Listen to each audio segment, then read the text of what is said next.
Bismillahirrahmanirrahim. Assalamualaikum warahmatullahi wabarakatuh. Yang terhormat Bapak Kepala Sekolah SDN Nusantara Jaya, yang saya hormati Bapak dan Ibu Guru SDN Nusantara Jaya. Selamat siang Bapak dan Ibu Guru yang berbahagia. Pertama, mari kita panjatkan puji dan syukur kehadirat Allah yang Maha Esa yang telah memberikan kita kesempatan untuk beraktivitas, diberi keselamatan dan kesehatan, sehingga kita berkumpul di ruangan ini. Mohon izin, saya Vivi Arifitaloka sebagai moderator pada kali ini akan memandu jalannya acara Gomel pada siang hari ini, di mana pada acara siang ini materi yang akan dibahas mengenai penyebaran pemahaman dan penerapan pengalaman budaya positif. Sebelum memulai acara siang hari ini, saya bacakan terlebih dahulu susunan acara yang akan dilaksanakan pada siang hari ini. Yang pertama, pembukaan. Yang kedua, sambutan kepala sekolah. Yang ketiga, penyajian materi. Yang keempat, tanya jawab. Yang kelima, penutup. Baik, langsung saja ke acara pertama, yaitu pembukaan. Untuk membuka acara ini, mari kita bersama-sama mengucapkan basmalah. Bismillahirrahmanirrahim. Acara selanjutnya yaitu sambutan dari Bapak Kepala Sekolah. Untuk itu, kepada yang terhormat Bapak Cahyadi Firdaus SPD, kami persilakan.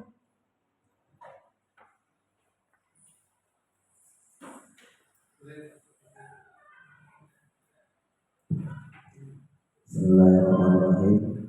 Assalamualaikum warahmatullahi wabarakatuh. Assalamualaikum warahmatullahi wabarakatuh. Allahumma sholli ala sayyidina Muhammad wa ala alihi wa sallam ajma'in. Amma ba'du. Yang saya hormati Bapak Ibu Guru SDN Nusantara Jaya, puji syukur kepada Allah Subhanahu wa taala di mana kita masih diberikan nikmat sehat, nikmat iman, nikmat Islam. Pada hari ini, siang hari ini kita bisa berkumpul dengan kegiatan kompel terkait di sini ada penyebaran pemahaman dan penerapan pengalaman budaya positif. Nanti yang akan disampaikan oleh Ustaz Ridwan Cerita. Puji syukur kepada Allah Subhanahu wa taala dan salawat serta salam kita limpahkan kepada junjungan Nabi besar kita Nabi Muhammad SAW. Mudah-mudahan kita semua mendapatkan syafaatnya. Amin. Bapak Ibu Guru, budaya positif kali ini kita sudah yang keempat. Ada 3 CGP yang sudah lulus. Sekarang adalah Ustaz kita yang sedang proses CGP. Mudah-mudahan di prosesnya sampai akhir nanti bisa lulus dengan baik dan bisa menyebarkan. Di situ kalimatnya ada menyebarkan dan bisa membuat kita paham, ya. Terus setelah paham diterapkan, ya. Yang terakhir adalah pengalaman. Jadi pengalaman yang sudah terlaksana itu maka diterapkan, disebarkan, ya. Pada siapa? Kepada warga sekolah. Di antaranya adalah waktu khusus anak-anak kita, ya, biar terbiasa melaksanakan budaya positif yang akan bermanfaat nanti anak-anak sudah besar di masyarakat, ya. Mudah-mudahan kegiatan ini bermanfaat untuk kita semua, ya. Dan maka Ustadz untuk bisa menjelaskan lebih detail tentang budaya positifnya. Mungkin itu saja sambutan dari saya, kurang lebihnya mohon maaf. Wassalamualaikum warahmatullahi wabarakatuh.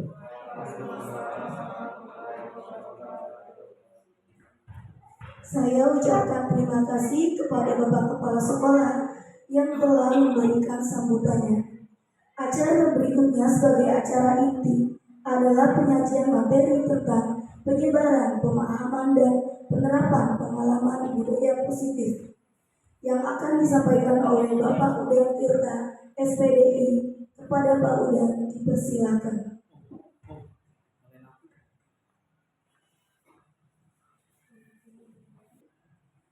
Baik, Bismillahirrahmanirrahim. Assalamualaikum warahmatullahi wabarakatuh.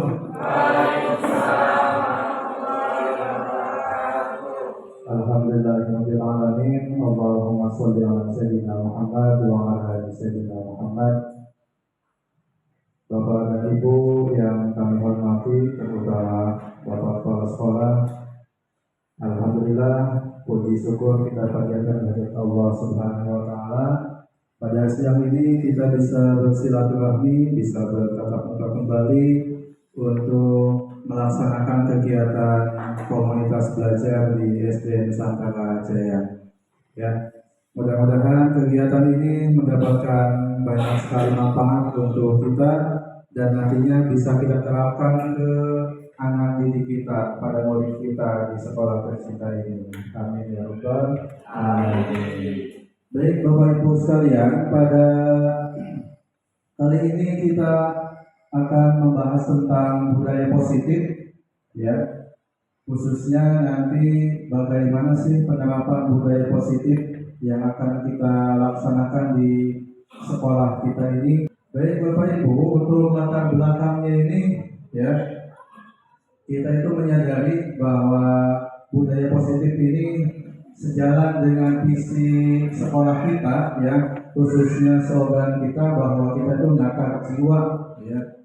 Nah, budaya positif ini yang ditekankannya itu adalah tentang jiwanya atau karakternya, ya, nantinya itu. Baik untuk latar belakangnya, ya, karena ya mungkin kita sadar bahwa kita itu belum menyeluruh, ya, dalam pemahaman tentang konsep inti budaya positif. Ya, untuk itu saya sebagai CGP di sini, ya, mengimbaskan atau berbagi pengalaman, berbagi ilmu, ya, walaupun sedikit dengan Bapak Ibu sekalian tentang budaya positif, ya, yang harapannya nanti ketika Bapak Ibu sudah memahami tentang budaya positif ini, ya, tentunya bisa diterapkan pada anak-anak didiknya, ya, di sekolah ini. Baik, untuk tujuannya, ya, tadi meningkatkan pengetahuan tentang budaya positif, kemudian nanti ada tentang penerapan segitiga restitusi, ya. Mungkin kalau yang CGT udah pada paham lah, udah meletok, ya. Kalau yang lain mungkin baru mengenal, ya, tentang segitiga restitusi. Oke, Pak Agus nanti dijelaskan, ya. Tolak ukurnya, ya, terlaksananya kegiatan positif di sekolah, ya, kegiatan budaya positif. Sebenarnya kegiatan budaya positif ini sudah kita laksanakan, ya, sebagian seperti 5S dan sebagainya. Itu kan termasuk ke dalam budaya positif, ya. Oke, lanjut tentang lini masa ini nggak usah, ya. Nah, ini sebagai pertanyaan pemantik, ya, apakah Bapak Ibu setuju bila pemberian hukuman dapat mendisiplinkan murid atau anak? Setuju tidak? Setuju. Setuju. Kenapa alasannya? Kenapa Pak Mul alasannya setuju? Mendisiplinkan.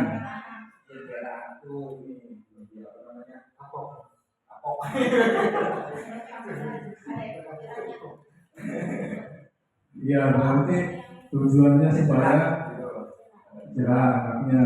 Oke. Benar nggak Bu Mai? Tidak, kenapa tidak? Kenapa Bu Mai?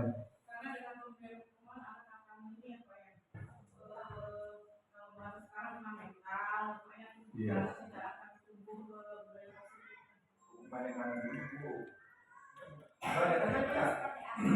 Iya. Kalau hukuman itu nanti identiknya dengan bentuknya fisik, ya Pak. Kemudian kata-kata yang negatif, yang kasar, gitu ya. Oke, sehingga nanti membuat anak itu menjadi down. Kadang ada yang dendam gitu ke gurunya tuh. Nah, gitu. Kalau di SMK kan seperti itu ya, sampai ngajak pulang segala, nah itu karena hukuman itu. Oke, yang kedua, pemberian hadiah meningkatkan prestasi murid. Setuju atau tidak? Setuju. Hah?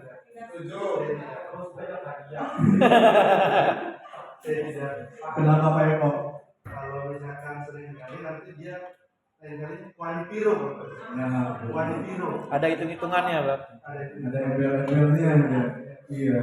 Berarti kalau tidak dikasih hadiah, ya tidak dapat prestasi. Iya. Benar. Jadi ketergantungan ya. Tapi kalau sekali-kali boleh kan? Boleh. Boleh ya. Tapi jangan keterusan. Oke. Yang ketiga, guru harus mampu memberikan solusi untuk semua murid yang mendapatkan masalah. Setuju?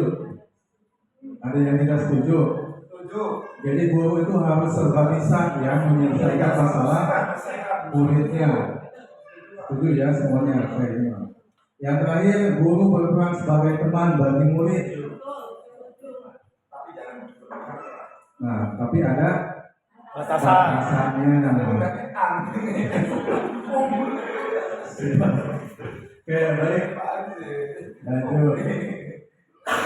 Nah, konsep inti yang akan kita bahas hari ini yaitu yang pertama tentang perubahan paradigma belajar, kemudian nilai-nilai kebajikan, terus motivasi perilaku manusia, keyakinan kelas, disiplin positif, kebutuhan dasar manusia, kemudian posisi kontrol dan segitiga restitusi, ya ini.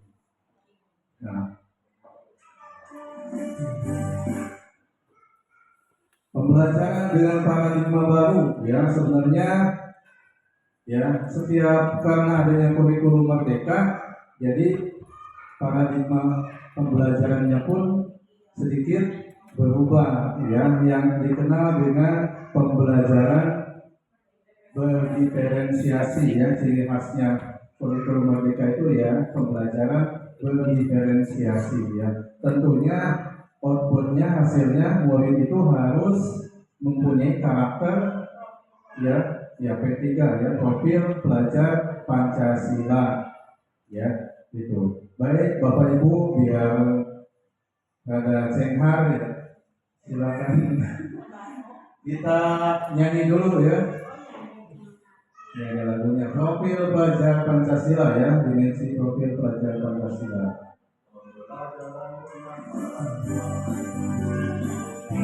Hafal kan?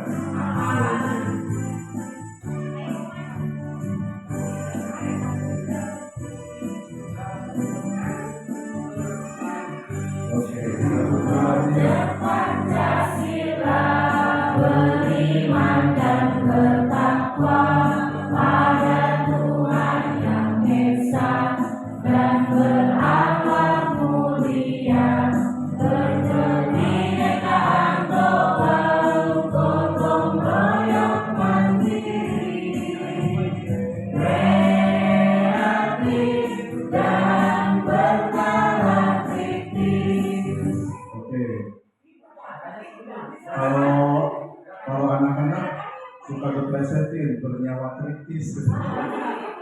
Oke.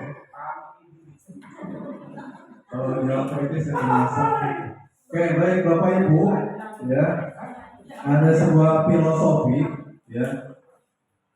Coba nanti ada berapa orang nih? 1, 2, 3, 4, 5, 6. Bagi 2, ya. Filosofinya itu bahwa Bapak Ibu berpasangan atau dua-dua ya. Nanti yang satu mengepalkan tangan, nah yang satu berusaha gimana caranya supaya tangannya itu terbuka, mau dirayu, mau diasah, barangkali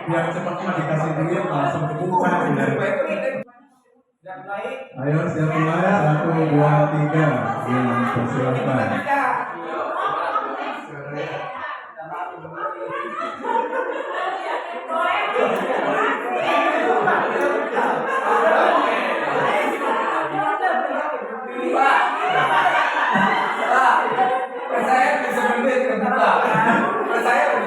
Tapi jangan dipaksa.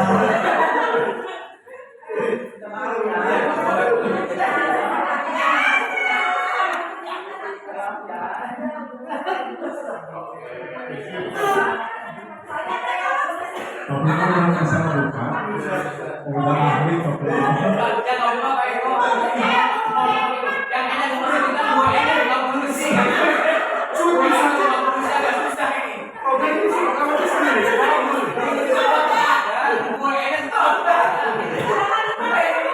Oke, saya hitung.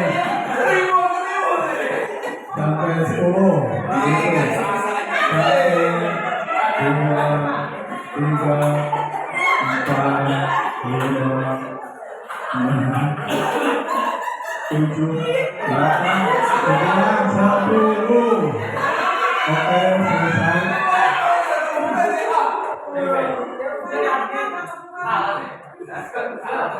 Gimana Pak Bos, bisa?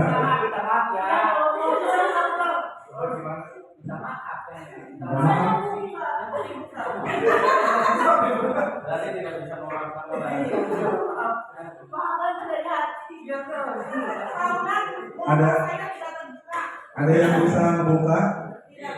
Enggak Pak, bisa Pak. Tadi pertama bisa. Ngeri. Gimana caranya Pak?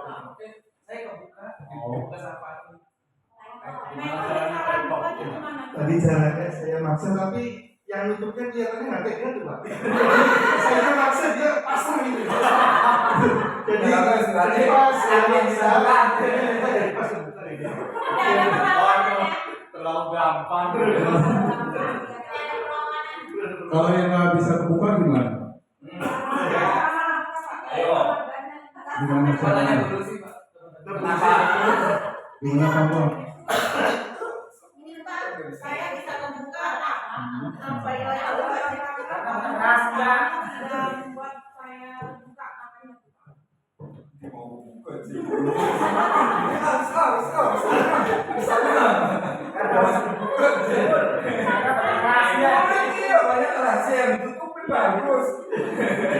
Baik, Bapak Ibu nih, pertanyaan apakah Anda atau yang B membuka palan tangan Anda bisa membuka maksudnya? Bisa nggak? Pak Prima bisa. Iya, berarti alasannya karena nggak tega. Oke, baik. Yang dari pertanyaan ini, ya, itu nanti akan nyambung ke apa? Ini nyambung kemana coba? Iya, budaya positif apa? Nih, tentang kontrol, ya pakai R ya. Aku mau ngomong bisik-bisik. Baik, tentang teori kontrol namanya tuh ya. Tadi ketika yang satu mengepalkan tangan, yang satu tugasnya membuka. Nah itu kan kalau seandainya tidak ada kesadaran dari yang mengepalkan tangan, tangannya tidak akan terbuka. Berarti kontrolnya ada di dalam dirinya, ya. Jadi nggak bisa dikendalikan oleh orang lain, gitu kan? Kalau seandainya sudah sadar, ya gampang, kan tinggal dibuka. Gitu. Nah, tinggal caranya bagaimana. Ini kan berhubungan dengan atak jiwa juga, kan? Mau dibuka banyak kan dibuka. Jadi intinya harus punya kesadaran dalam diri kita, gitu, ya, betul. Jadi apapun tidak boleh dipaksa. Kalau dipaksa itu nggak enak, ya. Oke. Baik, miskonsepsi tentang teori kontrol ya. Yang pertama ilusi guru mengontrol murid ya. Ini. Jadi segimanapun murid nurut sama kita tetap suatu saat pasti akan berontak ya. Karena kontrol dirinya bukan pada kita sebagai guru tapi ada di dalam diri murid itu ya. Ya dari prakteknya nurut sama kita, mungkin dalam hatinya ya beda lagi ya. Nah itu ilusi guru mengontrol murid ya, jadi bukan mengontrol bahasanya gitu ya. Jadi sesuai dengan kesadaran dari muridnya, biar sadar itu ya gimana caranya ya. Kemudian yang kedua, ilusi bahwa semua penguatan positif, efektif dan bermanfaat ya. Penguatan positif ya sama kembali kepada dirinya ya.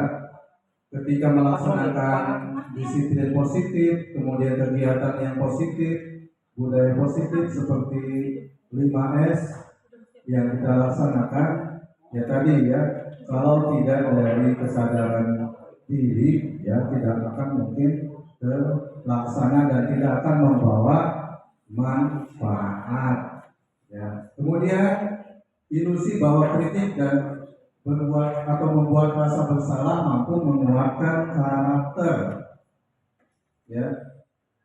Ketika kita dikritik oleh orang lain ya belum tentu itu akan merubah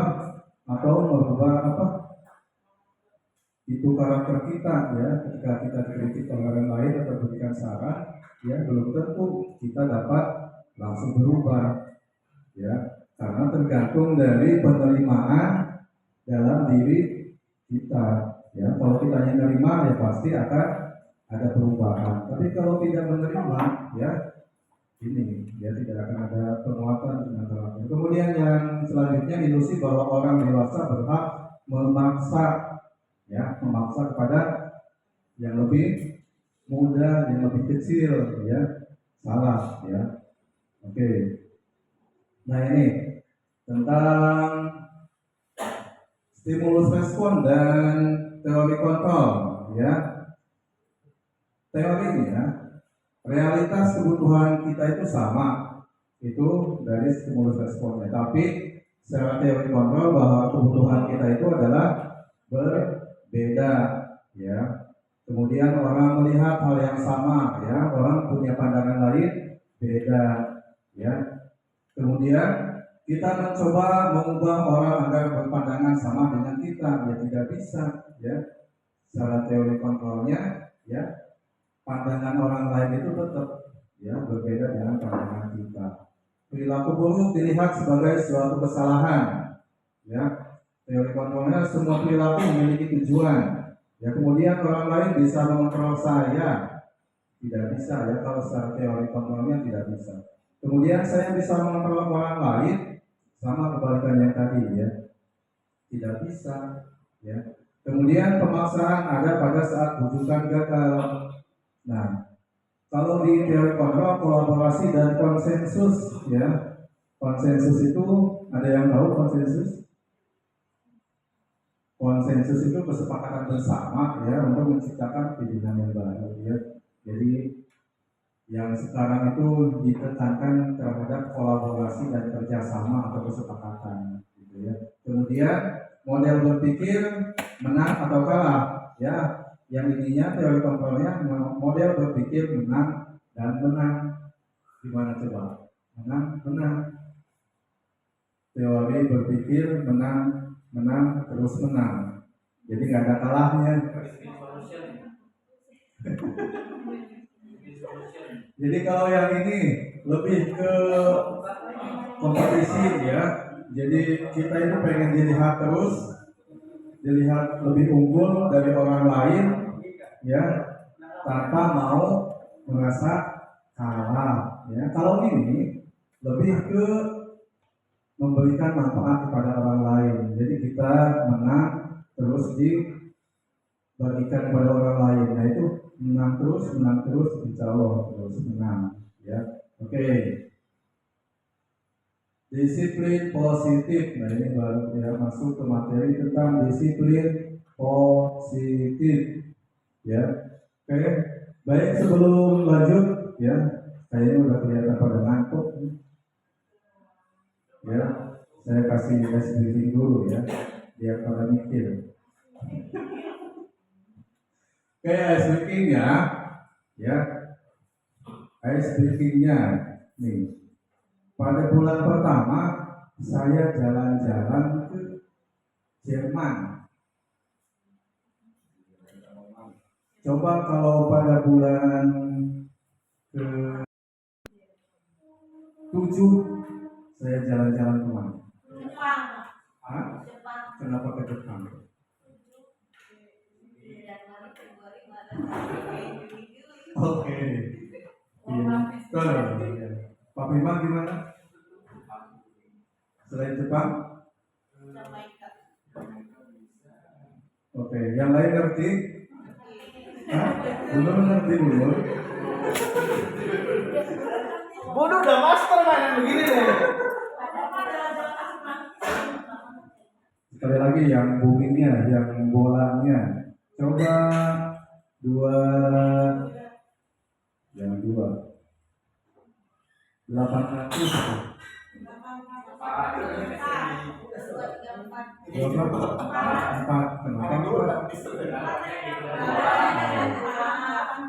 8-nya itu. Donor gimana? Ngerti kan? 8 2 bentuk lingkaran ada 2 8-nya 2 dan Oke. Baik. 12 Ya. Oh, udah itu kasihan bener pucet.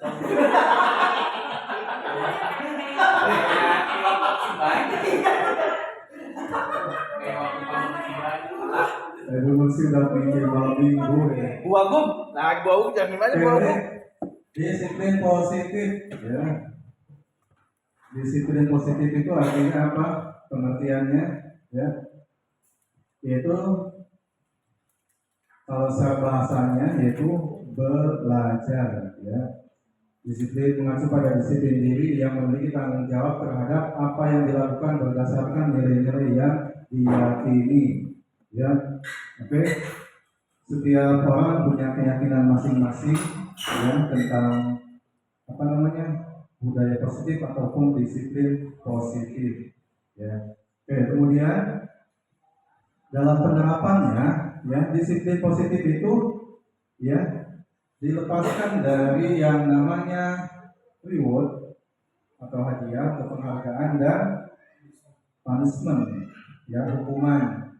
Jadi disiplin positif itu ya tidak boleh adanya penghargaan atau hadiah ataupun hukuman ya.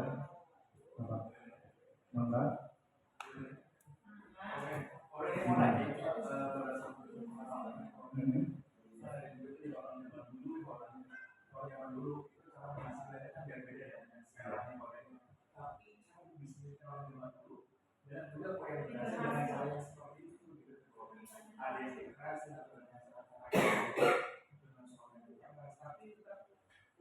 hasilnya pun sudah bagus. Walaupun memang sekarang perubahan zaman, orang tua yang lebih protektif, ya kan? Karena yang belajar ketika guru menyalahkan dalam pemberian hukuman pada siswa, anti balik dari orang tua dan sekarang yang lebih protektif ke anak. Ini apa sih yang kira-kira jadi membuat hal itu? Apakah perkembangan zamannya atau karena ada tekanan dari Iya. Ini juga mungkin pertanyaan semua ya. Karena dari zaman dulu kita sekolah kita mengalami hal seperti itu ya. Ketika kita di SD ataupun SMP ya, disiplin yang dilakukan oleh guru kita itu sangat keras sekali ya, bukan kasar, sangat keras ya. Tapi untuk zaman sekarang dalam penerapannya kenapa kita tidak berani ya, karena mungkin pertama dilandasi dari aturan ya, sebagaimana pemerintah kan tidak boleh apa namanya membuat atau melakukan kekerasan terhadap anak. Sekarang ada undang-undangnya, ada aturannya, itu satu ya. Sehingga sebagai guru ya kita dilema mau mendisiplinkan anak, tapi dia itu ada batasannya. Nah, itu yang pertama. Yang kedua mungkin ya perubahan zaman itu ya. Sekarang banyak medsos ya. Kemudian medsos itu mempengaruhi terhadap pola pikir dan karakter siswanya dan gurunya itu sendiri. Oke. Tapi iya, saya juga mengakui bahwa pendisiplinan zaman dulu itu yang lebih berhasil daripada sekarang ya. Nah, faktornya ya mungkin itu tadi ya. Oke, baik, terima kasih Pak Bima pertanyaannya. Oke, lanjut.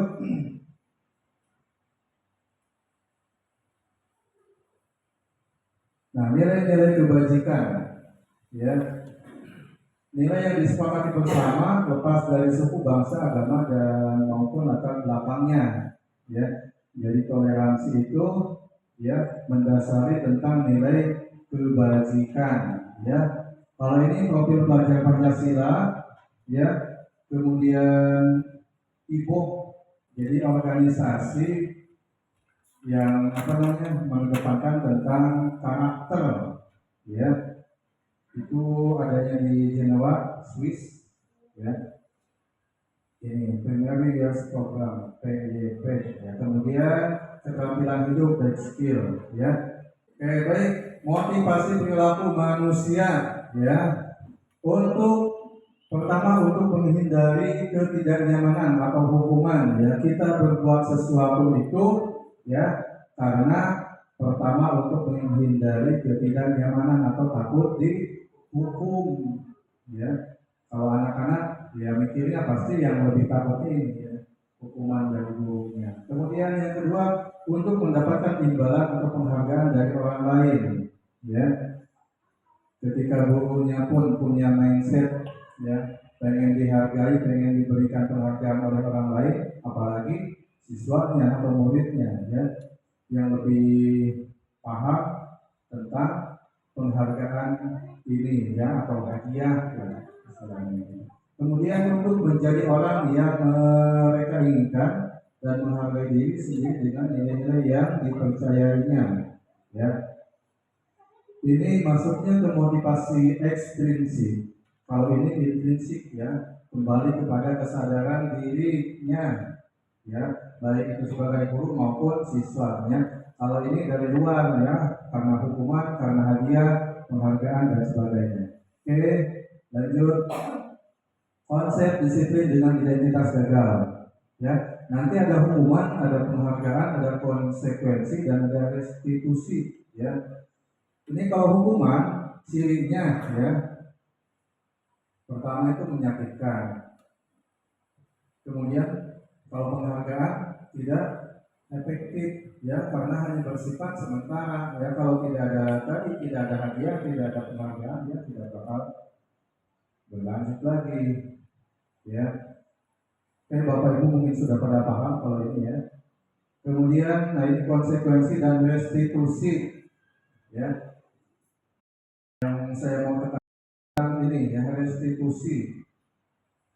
Yang pertama, penguatan jangka pendek kalau tanggung jawab untuk perilakunya ya. Jadi ketika misalkan si murid punya kesalahan,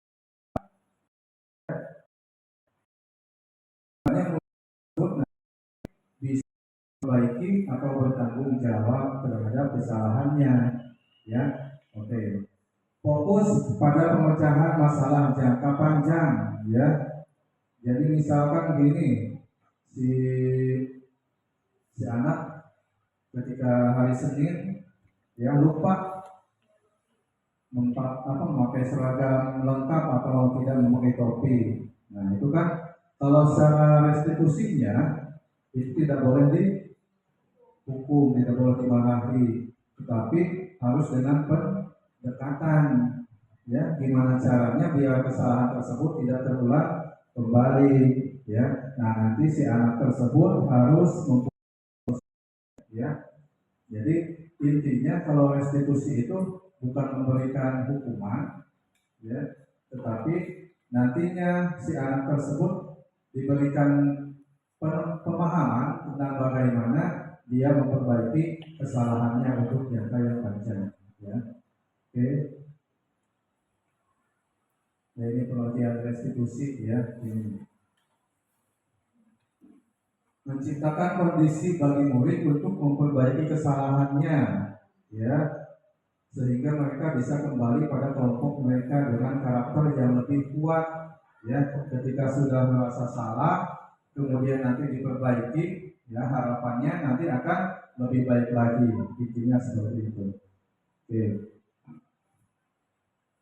Nah, ini contohnya, ya, perbedaan antara hukuman, konsekuensi, dan restitusi. Contohnya, siswa sering tidak mengerjakan PR. Nah, ini sering yang kita alami di kelas, ya. Kalau hukuman, ya, berarti langsung dihukum. Hukumannya berupa, kalau ini kan fisik berarti, ya.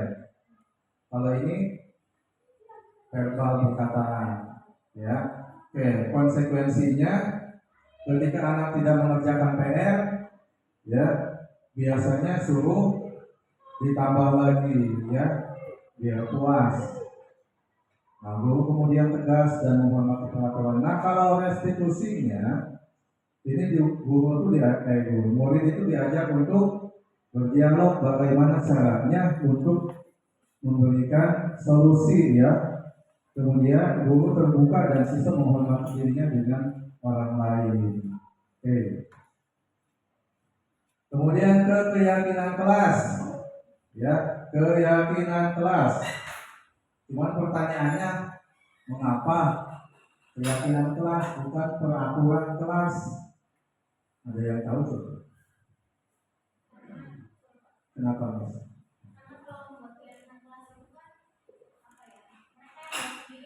Iya.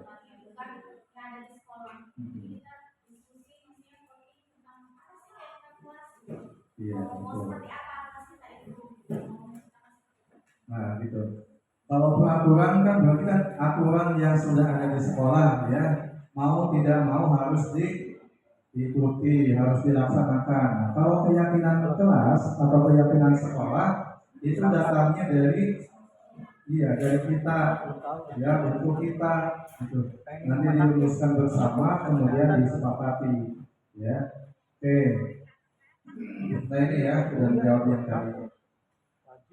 Kemudian untuk prosedur pembuatannya, ya, pembuatan keyakinan kelas itu pertama tadi, ya, kita itu kalau misalkan membuat keyakinan di kelas, ya, tentunya kita itu memberikan keleluasaan kepada siswa untuk menuangkan idenya, ya, menuangkan idenya untuk nanti kedepannya atau itunya disepakati, ya. Kemudian setelah memberikan kesempatan, ya, anak-anaknya suruh menulis nanti kesepakatannya, keyakinannya ditulis, ya. Kemudian nanti ada mengganti kalimat negatif dengan kalimat positif. Contohnya gimana, Bu? Contohnya misalkan tidak boleh ribut, Nah. bukan. Contohnya misalkan tidak boleh berkelahi, ya Pak. Iya. Itu kalimat positifnya salam saja. Nah, itu. Jadi tidak boleh. Nah, itu, ya, ciri khasnya. Jadi itu kan kalimat negatif, ya, tidak boleh. Kemudian dilarang, ya, jangan, ya. Nah, iya, gitu. Nah, itu, ya. Jadi kalau misalkan murid atau siswa mah tetap, ya, belum sampai ke sana, nah, kita mengarahkan, gitu. Jadi nanti yang aturan kelas itu, yang tadi kalimat negatif, nanti kita perbaiki, ya, diadopsi menjadi kalimat yang positif, ya. Nah, kemudian nanti setelah terbuat tersusun nanti ditinjau, kemudian kesepakatan itu disetujui, ya, disetujui bersama. Oke. Nah, ini hanya contoh saja yang kemarin saya buat.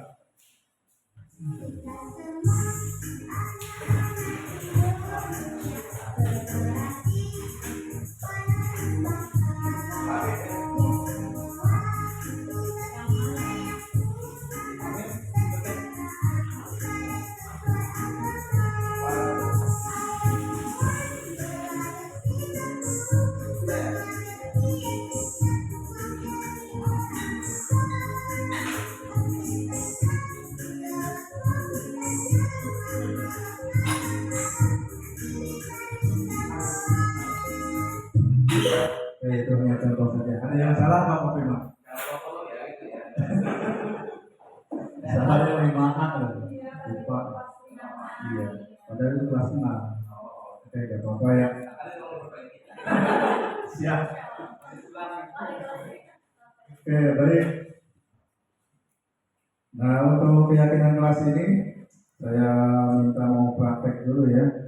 Kira-kira Bapak Ibu ya sudah paham belum?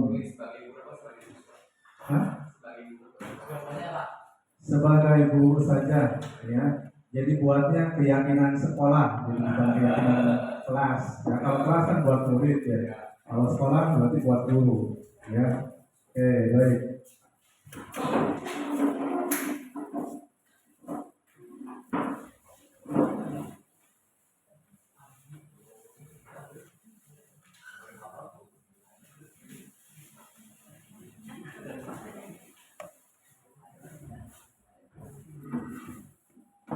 Bawa pulpen aja. Oke, suatu hubungan. Dibalik ya.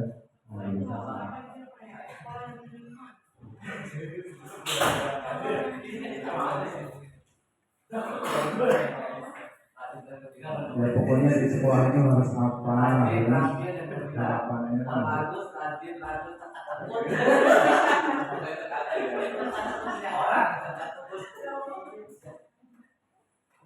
keyakinan sekolah itu judulnya.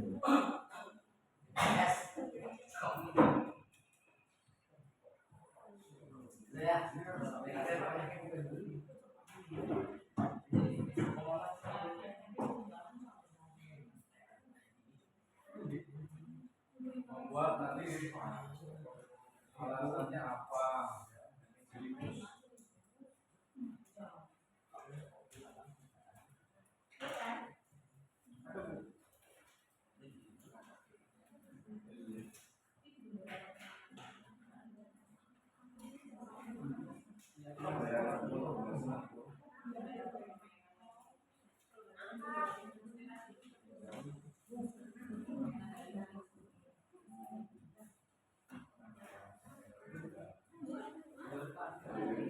Satu aja ya, satu.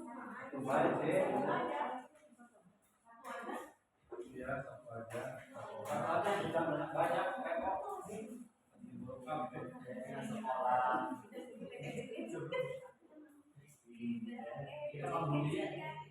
Kita membuli orang tua. Ingat tidak ya, kalimatnya kalimat positif. Jangan pakai jangan, tidak, boleh, dilarang, itu tidak dipakai. Itu kalimat negatif.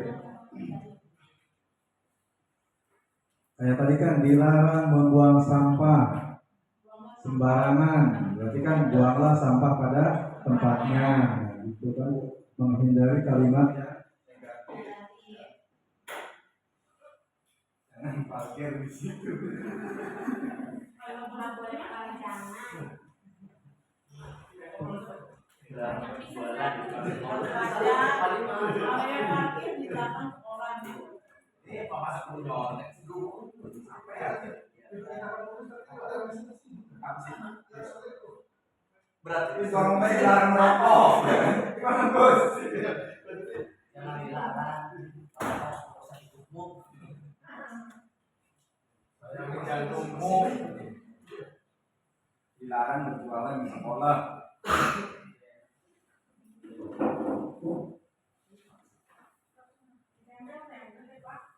iya yang sudah ditempel.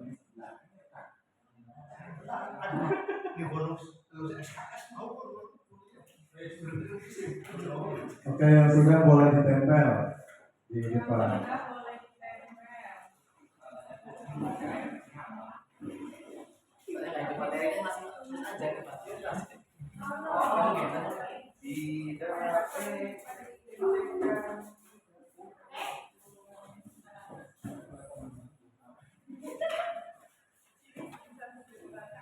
Kamu kampus yang mana? Kamu yang kudus yang mana?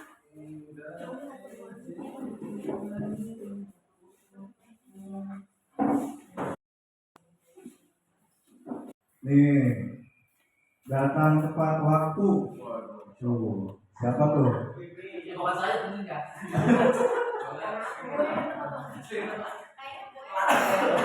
Yang warna apa udah? Bukan lada, Kan ada 3 merah tuh. kita keren. Kalau yang ini mah pasti saya tahu apa ini ya. Merokok di luar lingkungan sekolah.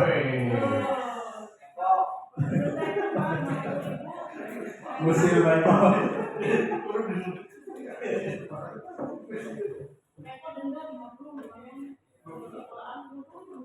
Oke, baik ya, sudah sesuai lah, walaupun katanya cuma jujur gitu. Irit pisan ya. Itu bukan kalimat. Ya, kata itu ya. Kalimat positif ya. Oke, baik. Nah, dari ini nanti kalau Bapak Ibu membuat kesepakatan atau keyakinan kelas ya, nanti dari sekian banyak ini ya, yang mau disepakati ini berapa gitu ya, nggak harus semuanya. Pak Eko jangan disepakati ya tadi. Jangan. Boleh ya Pak Ben? Ya. Karyawannya kasihan nggak boleh Pak Eko. Jadi yang paling banyak ya, saya itu kan ada yang sama tuh, saling menghargai kan ada tuh. Nah itu ya, jadi yang disepakati adalah berarti voting yang paling banyak ya. Silakan aja diuruskan maunya berapa ya, nanti disepakati. Pak Eko jangan disepakati. Kalau sarannya sih ya jangan banyak-banyak biar nanti pelaksanaannya aplikasinya tidak bingung ya, kalau terlalu banyak kan repot ya. Oke, baik, selanjutnya ada 5 posisi kontrol guru ya. Tadi sebagian sudah tentang penghukum, membuat merasa bersalah, kemudian teman, pemantau, dan manajer. Perbedaannya apa coba? Perbedaan apa Pak? Ini kelima ini, guru tuh sebagai penghukum, membuat merasa bersalah. Kalau penghukum sudah jelas ya kayak tadi ya. Kalau ini membuat merasa bersalah gimana? Membuat merasa bersalah. Ya contohnya gimana? Maksudnya guru ngerasa bersalah gitu. Sesungguhnya kan biji. Oh, juga merah-merah kan. Donane kan. Kalau membuat merasa bersalah, contohnya seperti ini ya Pak. Miss seandainya datangnya telat ya Pak. Kemudian Miss bilang sama anak-anak gitu, anak-anak ini kalian gimana sih gitu ya? Kalian nggak kasihan ya sama Miss ya gitu ya? Apa sih namanya datangnya telat? Nanti gimana? Nanti Miss kalau dikasih sama bapak kepala sekolah gimana? Gitu. Jadi apa ya? Apa sih namanya? Membuat rasa bersalah, siswanya itu merasa bersalah gitu, jadi dengan kesalahannya gurunya gitu, tapi disalah-salahin gitu. Nanti kalau seandainya guru-guru yang lain apa sih namanya yang gimana gitu. Aku nggak tahu tuh. Ya. Jadi membuat merasa bersalah ya, ketika anak ya melakukan kesalahan kemudian disalahkan oleh kita dengan kata-kata yang lembut lah gitu istilahnya gitu, jadi nggak kasar. Oke, kemudian sebagai teman ya lebih ke pendekatan persuasif ya, curhat gitu, ya, tapi tadi ya ada batasannya. Kemudian pemantau terus ya, mengawasi gitu kan ya, kalau mantau. Jadi ketika anak-anak sedang bermain ya dipantau ya, siapa tahu nanti kan ada yang bulak kan ya, itu. Jadi Pak Eko biarin. Kalau ayam ayam lapang. Kemudian manajer gimana Bu Maya? Gimana? Hah? Iya, ya kayak tadi kan tentang penerapan restitusi tadi ya, jadi tidak menyalahkan ya ketika anak punya salah itu. kemudian dicari solusinya, perbaikannya seperti apa. Oke. Nah contohnya ini, ya. Ini ada penghukum, ada membuat merasa bersalah. Contoh kasusnya, siswa tidak memakai atribut lengkap saat upacara. Nah kalau sebagai penghukum langsung dihukum, ya, berupa fisik, ya, berupa tindakan, hormat pada bendera selama 1 jam. Ya, kemudian membuat merasa bersalah, ya, kayak tadi ini, ya. Kemudian sebagai temannya, ya. Nah, ini apa istilahnya ngajak, ya, ngajak ke murid, ya. Kemudian sebagai pemantau, ya, mengawasi dan sebagainya, dan sebagai manajer ini, ya. Jadi pendekatannya, apakah kamu tahu kesalahan kamu, ya, dan sebagainya. Oke. Nah, posisi kontrol apakah aku?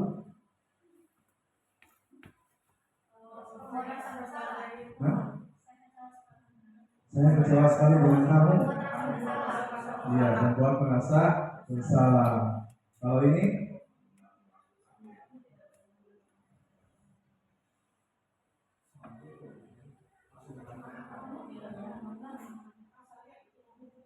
iya, penghukum. Kalau ini iya, manajer, ya. Ini teman, ayo, ya, besti. Ini terakhir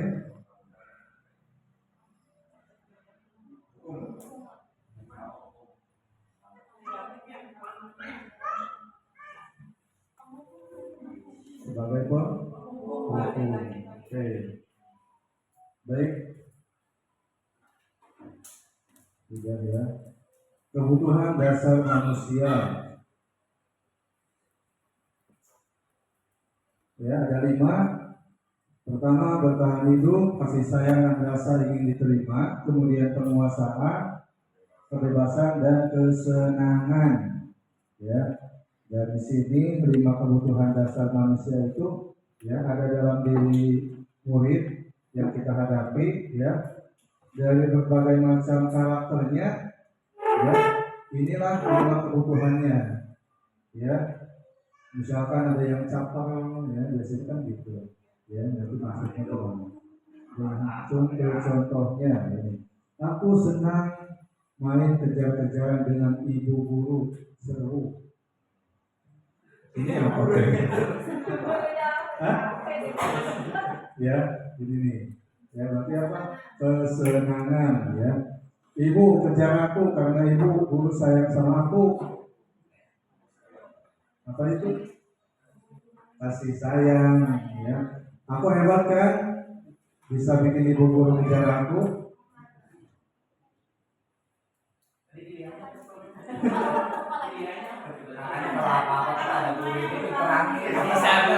Apa? Nih, bertahan hidup, kasih sayang dan rasa ingin terima, penguasaan, kebebasan dan kesenangan. Ya, penguasaan. Oke. Aku bosan belajar mewarnai terus dalam kelas. Kebebasan.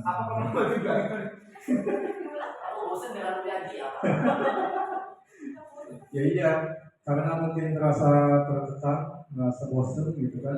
Ya, akhirnya keluarlah kata-kata seperti itu. Oke, segitiga restitusi. Nah ini, ya.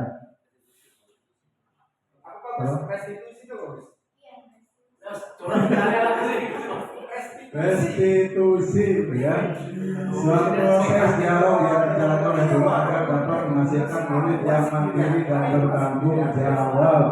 Ya, intinya ya tadi ketika ada kesalahan, ya kita bagaimana menyikapinya. Ya, yang pertama menstabilkan identitas. Ya, kemudian yang kedua validasi tindakan yang salah dan menanyakan keyakinan, ya. Jadi nanti ada prakteknya, ya, contohnya. Nah, menstabilkan identitas. Oke, ini contoh kata-katanya seperti ini ya. Jadi ketika anak merasa melakukan kesalahan, ya jangan langsung dimarahi, tapi ditanyakan dulu, ya kenapa melakukan kesalahan. Kemudian kita sebagai guru atau pendidik yang tidak langsung menyalahkan, karena mungkin kita juga sebagai guru pernah melakukan kesalahan atau lupa gitu, ya. Jadi jangan langsung wah kamu udah salah gitu ya. Kemudian validasi tindakan yang salah, ya. Jadi setiap kesalahan yang dilakukan oleh kita atau murid tentunya pasti punya alasannya, ya. Nah kita tanyakan alasannya apa, kita kepada murid. Kemudian yang terakhir menanyakan keyakinan, ya. Karena di sekolah sudah punya keyakinan sekolah, di kelas punya keyakinan kelas, ya. Nah, hal yang dilakukan oleh murid itu atau dilakukan oleh kita sebagai guru di sekolah, ya, tadi melakukan kesalahan tersebut, apakah sudah sesuai dengan keyakinannya, keyakinan kelas atau keyakinan sekolah, nah seperti itu. Kemudian nanti kalau sudah menyadari, nah baru si anak itu disuruh mencari solusinya, ya solusinya seperti apa, ya. Oke, nah ini contohnya ya, ini dadakan pokoknya.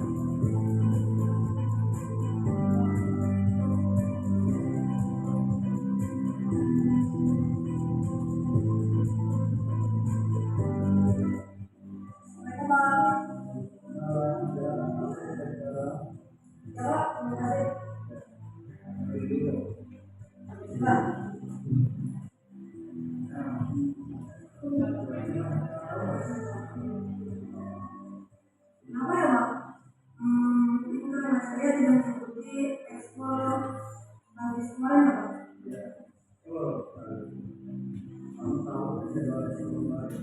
Ya, Pak, tahu.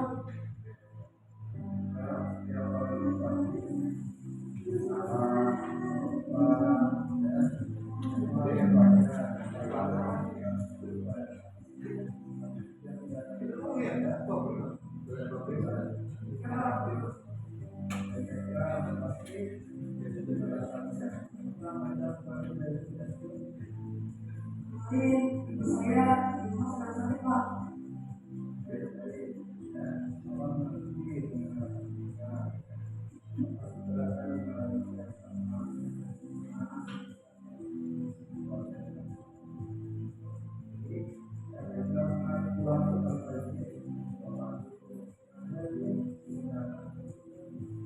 Ya, Pak. Maaf, ini salah saya, Pak. Sampai pulang, saya langsung.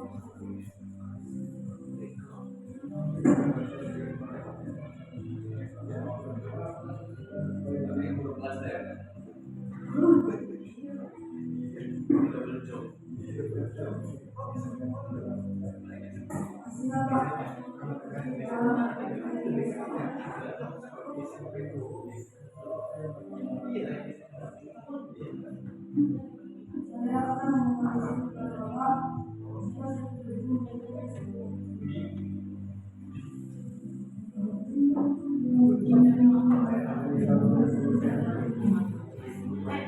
Saya di sini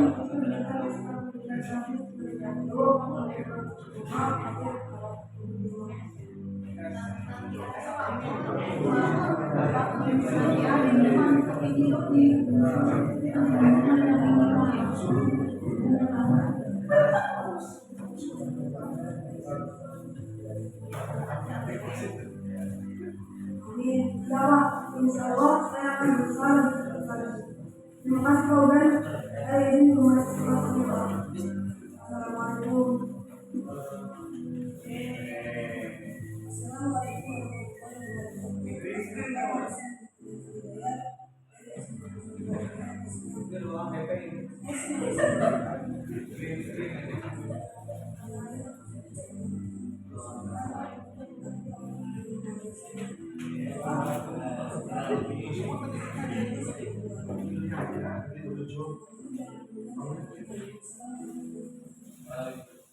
Oke ya, idealnya ya bukan seperti itu. Ya. Cuma kalau secara tekniknya ya, pertama yaitu kalau ada anak melakukan kesalahan langsung ya jangan ditegur langsung ketika melakukan kesalahan, tapi dengan cara pendekatan personal persuasif ya, dipanggil kemudian diajak berdiskusi atau berdialog ya. Jadi si anak tuh walaupun merasa salah ya, menyadari kesalahannya, tetapi dia mencari solusi, pengen memperbaiki kesalahannya. Oke ya. Ini ceritanya ada dua siswa ya, Anto dan Dino, yang ketika bermain basket saling senggol menyenggol, akhirnya berantem. Saya mau main kota. Kemudian nanti ada kepala sekolahnya, Bu Suti, ya. Nanti Kumai kepala sekolahnya. Action, sekolah. Action. Kita apa? Isun. Ya. Sekolah, tarik lagi. Tarik lagi. Pegang.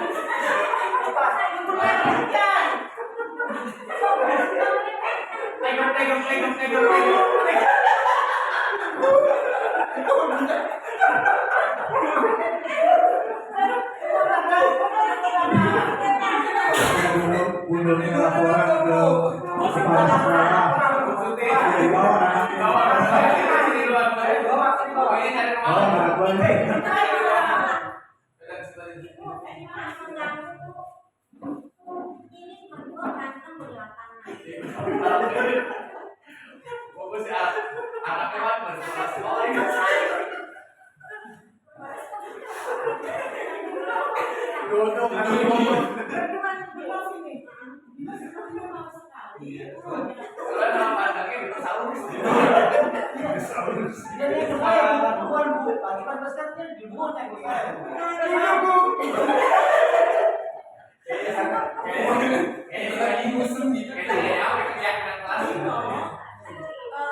Membuat kesalahan itu suatu yang wajar dan manusiawi. Jadi itu jangan marah dulu ya.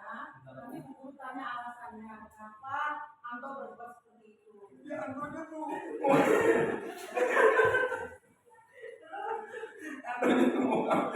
Bola Dino, Bu.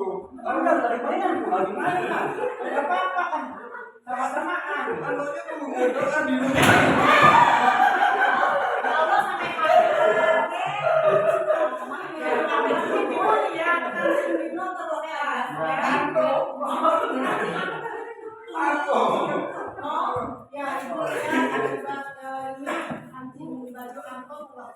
jadi sekarang bagaimana cara memperbaiki baju Anto yang terlepas?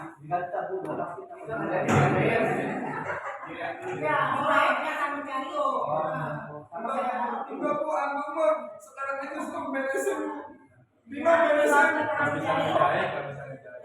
bisa ngejahit, Bu. Ya, kalau nggak bisa menjahit, coba buat ibu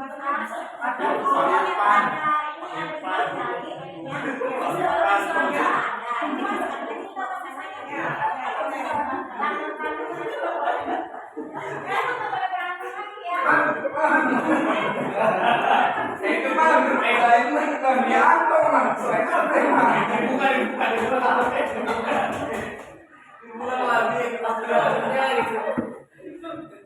lagi di Anto soek, Mang. Ini coba dipakai.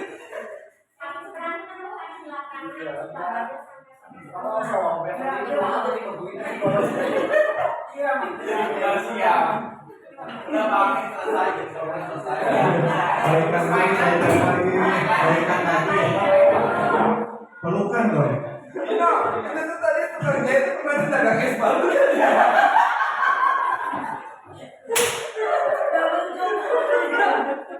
Aduh, tuh gila.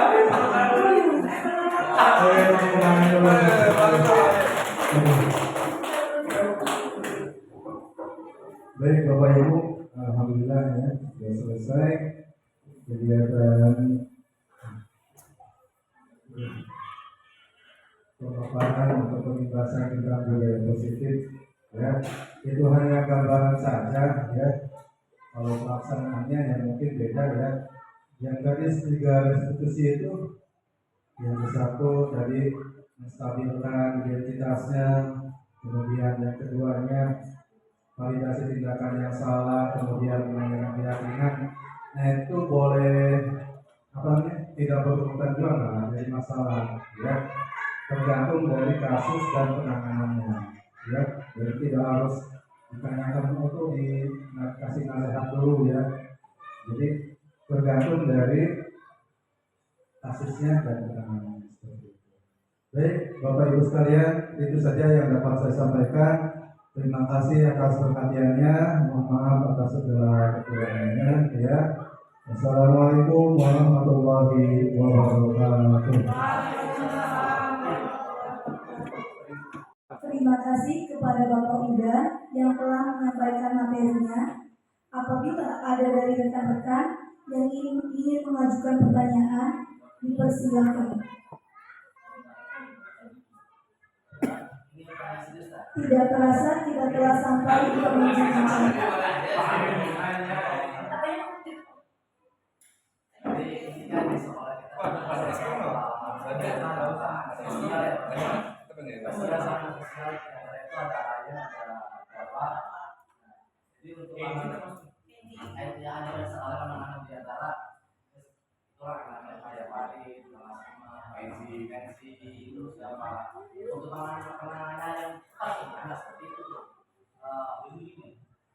Cara itu strategi kode.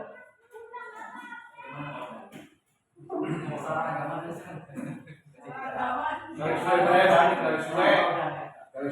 garis gue. Jangan biarin aja lah satu.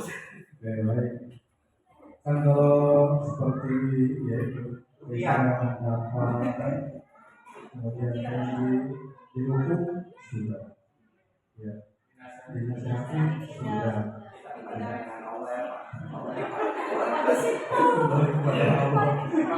enggak ya, mungkin belum waktunya, belum saatnya untuk berubah karena kedewasaan atau kematangan seorang itu ya berbeda-beda ya. Jadi tidak bisa tugas ya.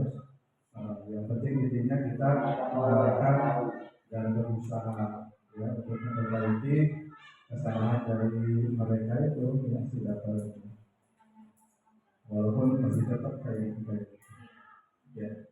Itu saja, terima kasih Pak Amin. Amin sudah jelas dan puas. Belum, saya belum. Udah kali masih udah Dan kembalikan lagi ke MC. Baik, terima kasih kepada Bapak Amin yang telah mengajukan pertanyaannya dan beserta Bapak Uda yang telah menjawab pertanyaan dari Bapak Amin.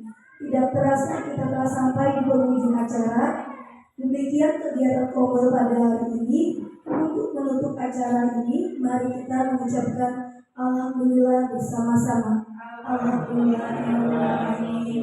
Terakhir, saya sebagai moderator mohon maaf atas kekurangannya dan saya aturkan terima kasih untuk segala perhatiannya. Wassalamualaikum warahmatullahi wabarakatuh.